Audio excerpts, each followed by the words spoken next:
Today in Clear's Tai Chi. Okay, try it. All right, guys. I appreciate all our loyal followers on YouTube and on through different Facebook groups and all the different social media and all of that. And so as a result of that, I wanted to give you guys a gift tonight and let you see one section of a class, one little piece for what's on our member site. And specifically, this is a couple of basic things about the double weighted error. Now, we have a whole entire section on the double weighted error separately from this, but this is a piece to really help convey an aspect of what the double weighted error is in a way that hopefully will really give some education about the legs and how being on both feet is not the double weighted error, and being on one foot, you could be in the double weighted error. It really depends on how you're doing it and what you're doing. So please watch, please comment below, and if you like it, please let us know by going and trying out our member site for $5 for 2 weeks, and you can see a lot more video about this, including looking at a whole much larger section on the double weighted error. Thanks for watching.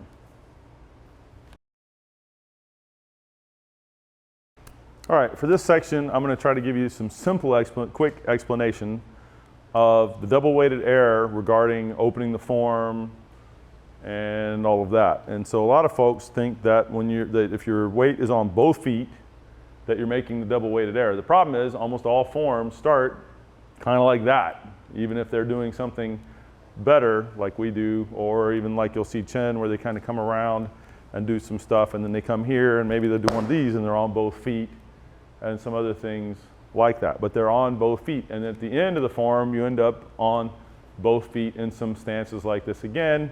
And in a lot of forms, there'll be long forms, there'll be sections, and at the beginning or end of a section, you'll be like this for a moment too.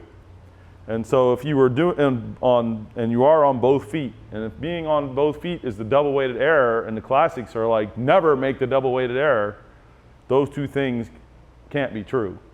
Because they could start you off with a form like this and doing movement where you are not ever on both feet. And they specifically do have you on both feet.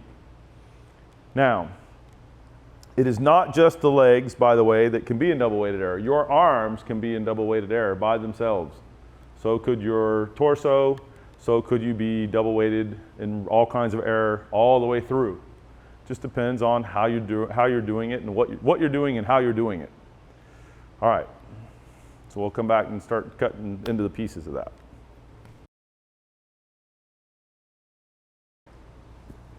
All right, so if you're standing on both legs, that's not the double weighted error. Also, if you're standing on one leg, people go, okay, so now I'm not making the double weighted error.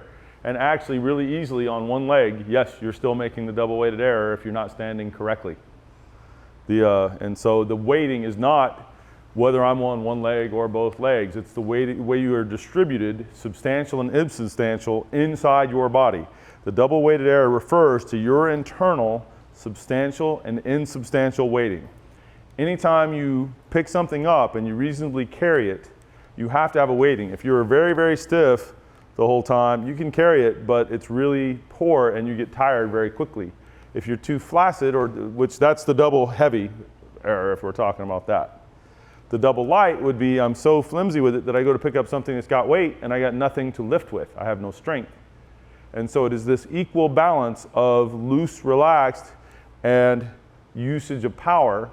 And anytime you pick something up and you've got the ability to kind of handle it, or you even open a door that's heavy and you have the ability to handle it and move it easily, even though it's heavy because you're moving correctly, you're probably not in double weighted error in order to move it easily. If you're struggling with it, even if it's really not that, especially if it's not that heavy or that much, you're probably in double weighted error.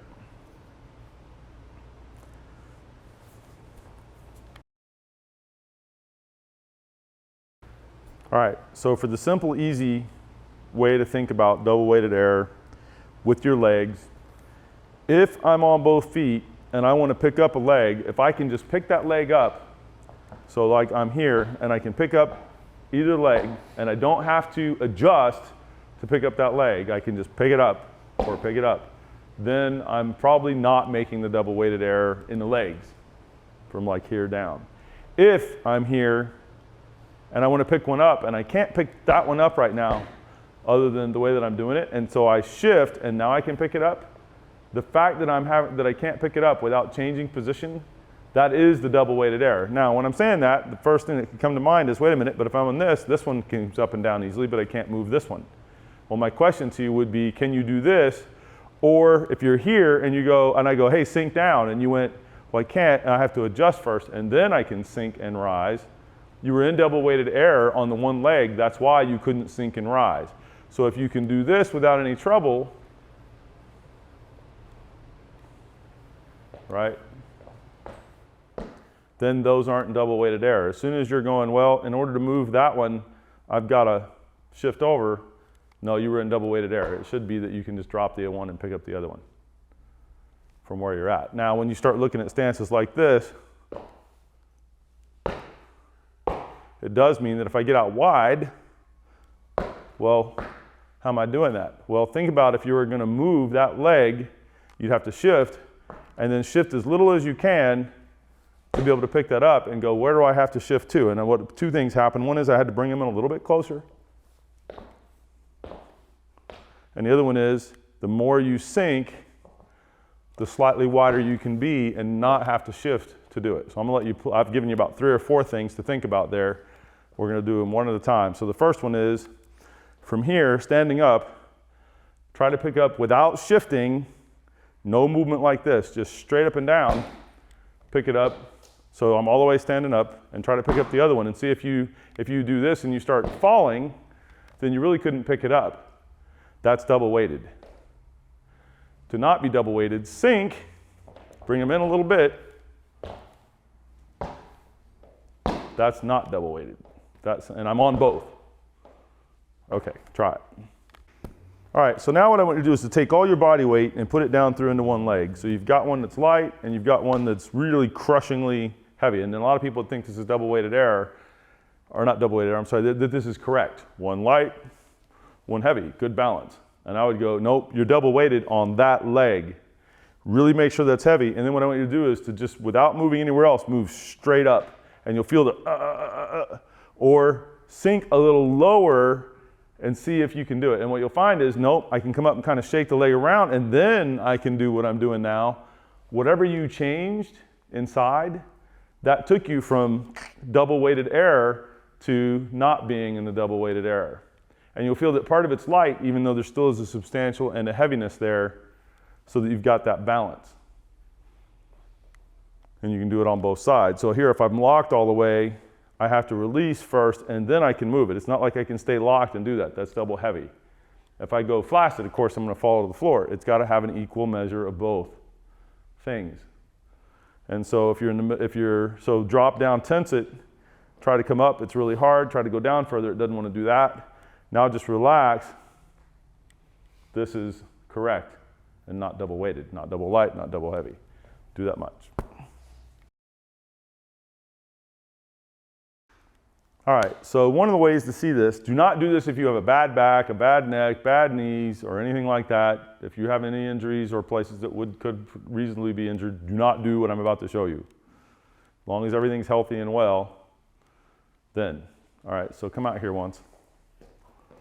Can you pick this up with like one hand and wheel it around like no problem over your head and around and back and forth and all that? Nope. You cannot. Okay. Can you pick it up with both hands? I can pick it up. I don't know. I can swing it around like that. So do it here, and don't use the momentum. Keep control of it. Yeah. So this is about the right heaviness. If it was any heavier, he'd really have some troubles and all that. What I want you to do is face the camera, bend your knees that much. Now pick this up to about like you're looking at like it's a bag of groceries and you're looking at the bag. Okay, and now move it up and down. Nope, sit your legs down more. Now what I want you to do is to take your legs and I want you to walk. So when he started off, he was double weighted. That's why he had to go, Now, once you've, keep it correctly weighted. Now what I want you to, actually let's do this. Lock your legs out. And then hold this out here with your arms locked out. Locked out. Yeah, I'm lifted up a little bit. What's the problem? I'm fighting against now, myself. Bend your knees. Bend your knees not quite so far apart, so they're not double weighted there. right? That way you're able to easily move. And then keep these like you've got a bag of groceries and that you can move it around and hold it out in front of you a little further, but don't tense up, make it that you can still move. And then walk around and look inside of it and do this. And you could tell that when you were all locked out, you couldn't move at all. If you went all flaccid, you can't even hold it up. Right? You can set it down. So it's a way to tell whether, so now with this, do that much. And then I'll show you what you do right after you, and then we'll have you do that again. And then right after that, we'll show you something else. So do that with your partner or your, I mean, you know, if you can do that, then you can do that and then come back. All right, so I'm suggesting that you do this twice. Once where you're seeing the heavy double weighted, you know, heavy or everything's too substantial, and then once where you're trying to be properly weighted. For the double weighted, come out, put your hands on it, and then you can pick it up to begin with. Lock your legs out, lock your arms out, and lift it. And hold it, and be able to move it around. Yeah, set it down. And actually do that one more time. And out there. Now move your hand, move your arm to my hand, and back to this hand. It's a problem, right? Set it down. Now this time, you keep your knees bent and where you've got play in them, so that way you're using your legs to pick it up. And keep your elbows bent like you're going to look inside of a bag and maybe hand it over to somebody and that kind of thing. And keep everything bent like that. Now come this way and this way. Oh, look at that. And step. And he doesn't have to shift, because what happens when you're holding this weight, if it's out here and like the locked out thing and you try to move without, and you haven't shifted, you just timber, which is double weighted. Okay.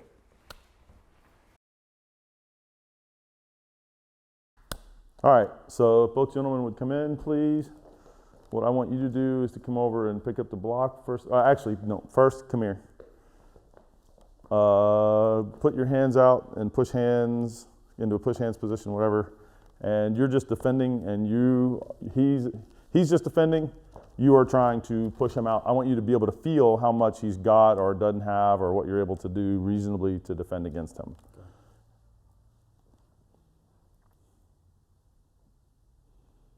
Is that a pretty good gauge? Yeah. Okay, come back out of there. You now pick this up and walk around with it, really making sure that your weighting's correct so that you've got the easiest, so that that brick feels, the block feels as light as you can possibly make it feel, and your movement is the least impeded you can possibly make it. That you have the ability to move everywhere. And notice it's a balance between substantial in order to hold it up and move it around, hold it up a little higher, and hold it out there. I'd keep it kind of there. You can grab it more by the middle if you want. Yep. And keep everything, that mixture of insubstantial and substantial. Here, hand the brick towards me, block towards me. Take it back in there. Sink down a little bit in order, yeah, that way. That way, notice that gave you better power and movement. One side, the other side, up, down, look inside of it, and really able to walk around. And notice how you're getting a little bit of this timber action? Take that out of it so that there's none of that. That. Keep doing that until you have the feel of that. Okay, now set that down. Feel that just like you had the brick in your hand still. Come in. Now push again.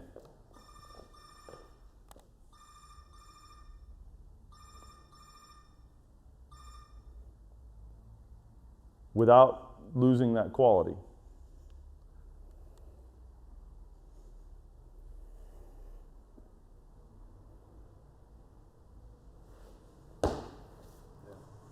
A lot more. Yeah. Noticeably more. And the bigger difference was in terms of that distribution inside your body. So come out here once and push with me. So if I'm here, and I'm really just in there, and this way, and now, like so that I can move the block around easily. Don't jump away, really stay on there as best you can. There you go, just like that. Okay, try it.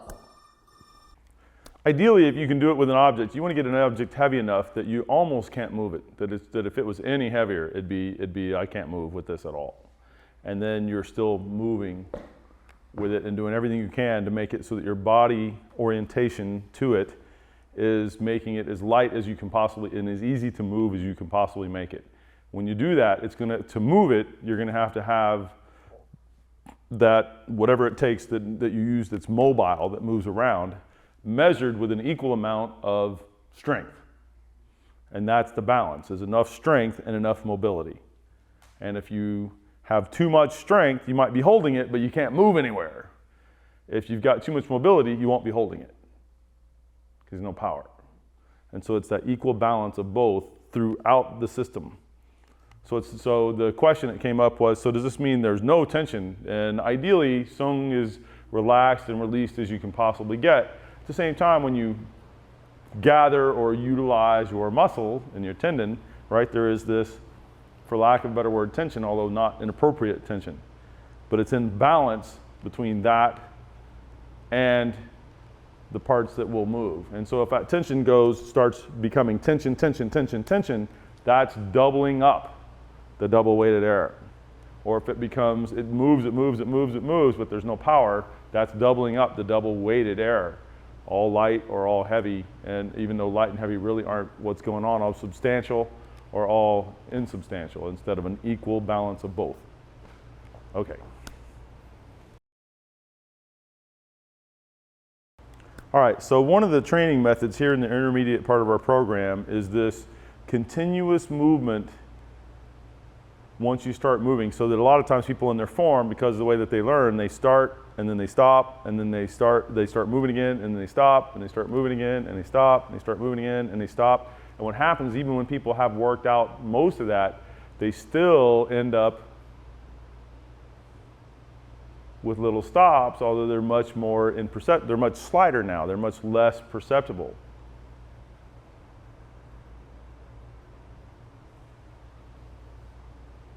Right? And so it doesn't look as much like they're stopping now. And so what you need in this is this, and we've covered it in other classes, is this idea that it really does not ever stop, and it continues moving fluidly and softly, but properly.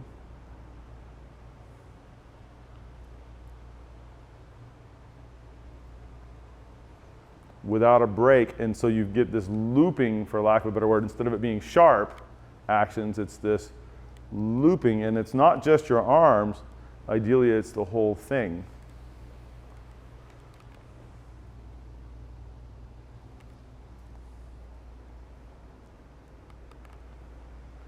And you really want to pay attention to that in the whole frame, in the whole body, right?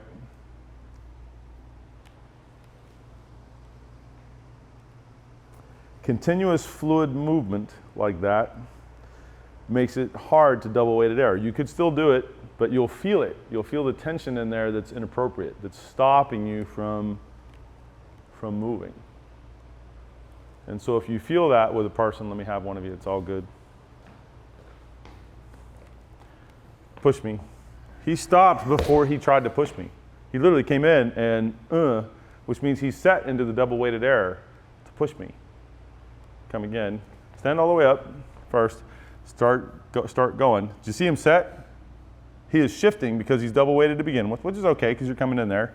And then he goes to push me. Go ahead. And keep doing that. And so you got in there and stayed. But watch this. So he's not being double weighted here. He's good that way. Go ahead and do that again. His waist is, though, he's got it locked. He's thinking it's powerful this way. And so go ahead. And you see how easily he shot off me, and I just made sure that I wasn't doing the double weighted anywhere. Was really the key to that. Try it. And we'll pick up more on this the next time, but I want you to at least see that today. And I'll answer questions, brief quick questions here on it if there are any. Otherwise, we'll be doing a section on it next time, which you guys will see in the next section of curriculum.